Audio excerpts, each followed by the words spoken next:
Hey there, how's it going? A few weeks ago, I made a devlog about the creation of Flyer Kid, a game that I made for the Vaultacular Game Jam. I said in that video that because the jam was being hosted by my buddy White Vault, who's an amazing pixel artist, I put a lot of focus into making the art look good. And because the game idea was to have the player running around a town handing out flyers, I ended up having to create a lot of art for a small town full of people. In the game devlog, I mentioned this, but quickly moved on because I just had so much else to talk about. That's the hard part when writing my scripts. How much detail do I go into on any one part of the process? I was already planning to make this video, which is why I left the art talk in that one so brief. In this video, we'll dig in a bit more on what it took to make the art for this game, as well as translate this over into a tile set that anyone else can download and use. Okay, so the art. For this game jam, along with the limitation and the theme, I gave myself two other restrictions just to push my art abilities. First, the game's base scale needs to be 16 pixels by 16 pixels. Normally, I work much larger in 32 by 32 or 64 by 64 to allow myself to have more details, but the more details you allow, the more time it takes to make and animate. And since here, I need to make art for an entire town, 16 by 16 seemed to be the most appropriate, and also, for what I'm going to talk about later, a lot easier for other people to use. I have made art at this size in the past, but not quite often enough to feel really comfortable. And the second challenge I gave myself was to pick a palette with 16 colors, and I was not allowed to deviate from it. This was really hard for me. Typically, I choose a color palette and then use it as a base while I work. As I make things, I'll add more colors depending on what I need. This means that if I need a slightly darker shade of a color for a shadow or something, and there isn't one on the palette that will work, I can just go ahead and add one and keep going. But removing that ability and limiting your color palette really makes you think carefully of how your colors will interact with one another. I ran into this pretty quickly with my first attempt at making a brick wall. Yeah, that's just sad. A quick restart, and that's looking much better. I started with a basic building, that way it would give me walls and a roof to work with, allowing me to take them, cut them up, and move them around however needed. Sidewalks were added so the building didn't look like it was just sitting in the middle of the street. I left an opening for an entrance, but it was feeling a bit plain, so I added a green awning to help cover up that awkward space. And then I added a bit of an indentation into the sidewalk as another way to make the entrance stand out for the player. I made this consistent for both the top and the sides, as an indicator to the player that even though you can't see the door from that perspective, it has all the same tells as the entrance you can see.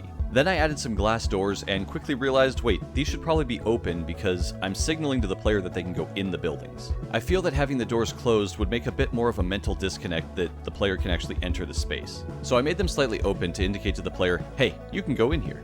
And because I want to make sure that the player doesn't get confused, I also added a rug, or maybe painting on the ground. I don't really know what it's meant to be, but it's there to make sure that the player notices the doors. This many elements, all leading the player's attention to the doorway, might be a bit of an overkill. But it also has the benefit of adding a little bit more color to the mostly bluish-gray building. With the base building made, I started laying out my town. Because this was a game jam, I made an image file that was the size of my level layout, and I began to populate it. And right around this time is when I realized how much work I bit off with this idea. The buildings alone were not going to be enough to make the game look and feel good. Just them with a bunch of space around them made the whole town look completely barren.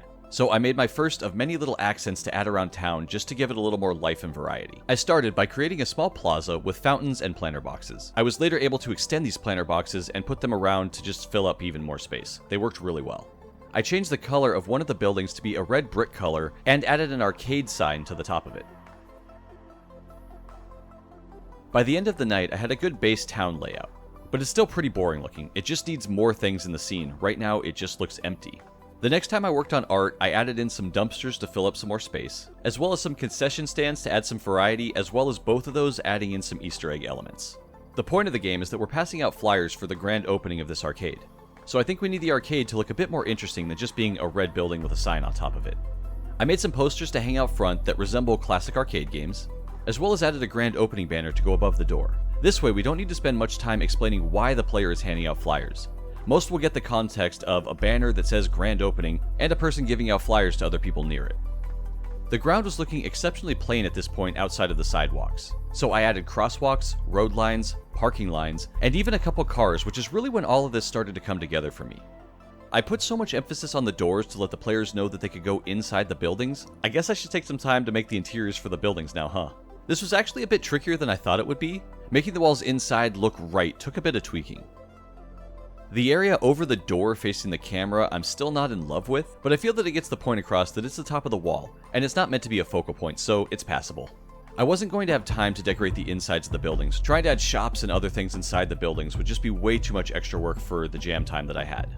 So to make the insides look just that little bit more interesting, I added a carpet border that goes around all of the walls. At this stage, I'm pretty pleased with how this all has come together. But I left a space in front of the arcade for the flyer refill table and the boss. So I guess that's next up to make. Using the player character as a starting point, I manipulated and redrew the sprite to be much larger and grumpier looking. This is our arcade owner. At this scale, it's hard to get little details in, but I did the best I could. The eyebrows are one component that definitely stands out and helps to sell that this guy is angry and not the nicest person. I also put the A from the arcade sign on the boss's shirt as well as the flyers that the player passes out, to help associate in the player's mind that all of these things are related, like we did before with the grand opening sign. We can use art to convey the story without actually having to say any words. And then to add a little more flair to the grand opening, I added a red carpet, flyer table, and balloons. This was pretty much the end of the game art. I may have added a few more little elements here and there, but the rest of the game was pretty much spent finishing up the actual gameplay and the menus, which is stuff I'm not going into in this video. Even during the jam, it was around this point that I started thinking this might be something that could help other people as well. I've used assets made available by other people in the past, and I've always wanted to be able to give back a little bit more. And the more I thought about it, I realized that the alien just wasn't that easy to use on its own.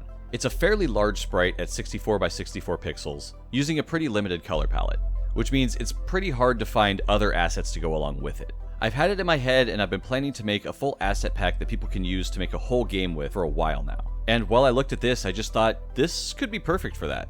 However, while I stuck to keeping everything at a 16 by 16 pixel scale, I didn't stick to the grid. I made the layout and just imported the whole thing into my game to save time. I didn't actually move everything to make sure it all fit properly into a tile map or anything like that. But that's not something that I can do if I'm going to give these assets away to others to use in their own projects.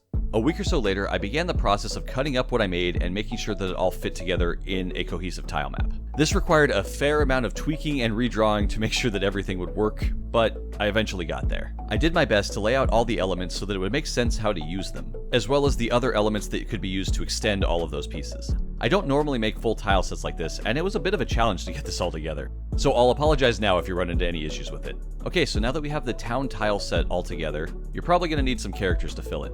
I was able to make a good amount of variations for the NPCs by splitting them into segments and then reattaching them in the engine in different combinations. So I laid out a sprite sheet that has all the variants that I made that you can take and combine however you like. There are also individual files for each animation included. My hope is that these assets will be a lot more useful than the alien character that I made before. The pack is currently available on itch, and it's free to use as you will. Take it, use it, update it, do whatever you like. Basically, you can do anything you want with these other than sell them. And if you do make something with them, please let me know. I'd absolutely love to see it.